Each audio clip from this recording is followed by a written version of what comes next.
So hari ni saya nak tukar saya punya lampu low dekat depan. Dia ada low beam dengan high beam. Saya nak tukar saya punya low beam sebab saya punya Outlander ni Outlander 2019. Jadi digunakan lampu halogen. Ini Outlander 2019 2.0. Digunakan lampu halogen lagi. Jadi saya nak tukarkan lampu LED berwarna putih daripada Philips. Yang ni dia 12 voltage H7 /H18 yang mana memang sesuai untuk saya punya kereta, dan dia punya watt dia 16 watt sahaja.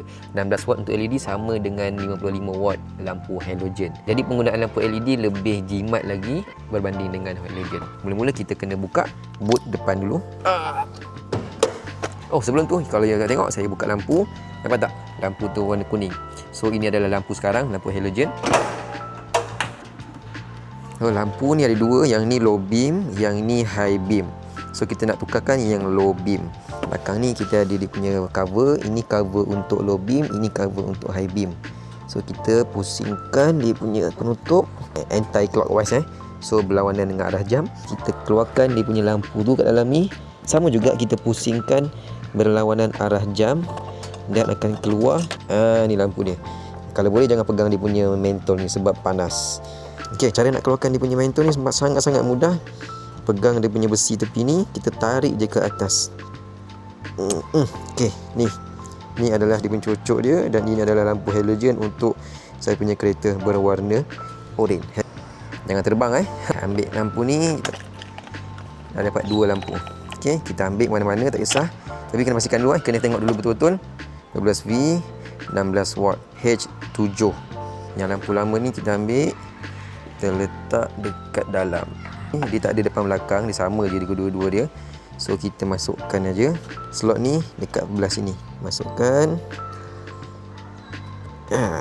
Dah. Masukkan dekat port dia. Port dia tu kena betul-betul lah. Kalau siapa yang jarang buat, mungkin dia kena tengok dulu pakai lampu suluh. Okey, dah masuk cantik lampu tu. Nampak? Warna putih. Lepas dah pastikan warna putih, jangan lupa tutup semula dia punya cover ni supaya air tak masuk. Pusingkan dengan arah jam. Pusing ketat-ketat supaya dia betul-betul masuk. Supaya air tak masuk. Okey, sekarang kita pergi sebelah ni pula. Untuk yang sebelah sini dia macam agak susah sikit. Bukan susah lah, sempit sikit, sana lapang. Sebab sini ada banyak kompartmen. Jadi kita agak-agak lah. Untuk high beam memang agak susah sikit. Untuk low beam senang je kat sini. Kita buka, bawa keluar. Kita keluarkan dia punya lampu dia. Pusingkan anti-clockwise. Okey, ini adalah mentol dia. Tarikkan aja. Kita tengok betul ke tak. H7 12V 16 watt. Dan kita boleh masukkan dekat dia punya tapak ni. Ikut bentuk yang asal. Iya. Ngam, cun. So kita try buka lampu. Oh, cantik, menyala terang dia. So kita seluk balik dekat belah dalam, kuncikan semula ikut arah jam. Okey. Dan kita tengok. Menyala cantik. Jadi dua-dua dah warna putih. Jangan lupa tutup semula dia punya cover luar dia. Okey. Cantik. Siap. So macam tu je, senang je. Yang ni saya gunakan Philips sebab saya rasa Philips ni adalah brand yang okey. Kalau you all ada saranan brand lain, boleh roger-roger dekat ruangan komen. Okey. Nice.